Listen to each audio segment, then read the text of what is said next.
Hi friends, ഇന്ന് നമുക്ക് നല്ല ടേസ്റ്റി ആയിട്ടുള്ള കാരമൽ പുഡിംഗ് ഉണ്ടാക്കാം. ഇതിനായിട്ടൊരു പാത്രത്തിൽ ഞാൻ കുറച്ച് പഞ്ചസാര എടുത്തിട്ടുണ്ട്.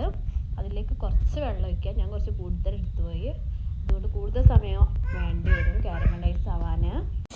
കുറച്ച് വെള്ളമാണെങ്കിൽ ഇത് പെട്ടെന്ന് കാരമലായിട്ട് കിട്ടും. ഇത് പെട്ടെന്ന് കരിഞ്ഞു പോകാൻ ചാൻസ് ഉണ്ട്, അതുകൊണ്ട് നമ്മൾ ഇളക്കിക്കൊണ്ടേ നിൽക്കണം. ഇത് ഒരു ബ്രൗൺ കളറാകുമ്പോൾ നമുക്കിത് മാറ്റാം. ഇത് വേറൊരു പാത്രത്തിലേക്ക് ഒഴിക്കണം.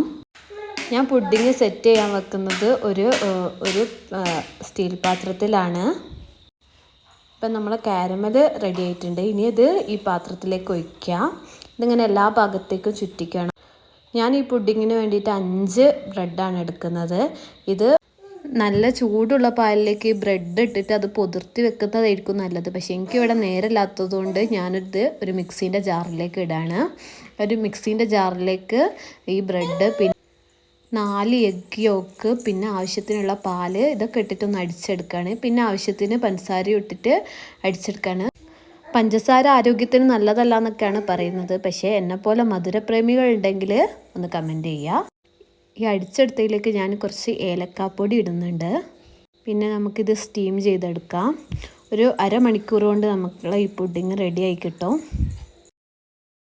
എൻ്റേത് കുറച്ചായതുകൊണ്ട് 20 മിനിറ്റ് കൊണ്ട് തന്നെ റെഡി ആയിട്ടുണ്ട്. ഇതൊരു 1 മണിക്കൂർ കഴിഞ്ഞിട്ട് ചൂട് തണിഞ്ഞിട്ട് ഇത് നമുക്ക് വേറൊരു പാത്രത്തിലേക്ക് തട്ടാം. എനിക്ക് അത്ര നേരം ക്ഷമയില്ലാത്തതുകൊണ്ട് ഞാൻ നേരത്തെ തട്ടി, അതുകൊണ്ട് എൻ്റെതൊന്ന് പൊട്ടിപ്പോയി. സാരമില്ല, അത് നമുക്ക് ഇവിടെ അഡ്ജസ്റ്റ് ചെയ്ത് വെക്കാം. എന്നാലും നല്ല ടേസ്റ്റി ആയിട്ടുള്ള പുഡിങ് റെഡി ആയിട്ടുണ്ട്. നല്ല സോഫ്റ്റാണ് കേട്ടോ കഴിക്കാൻ.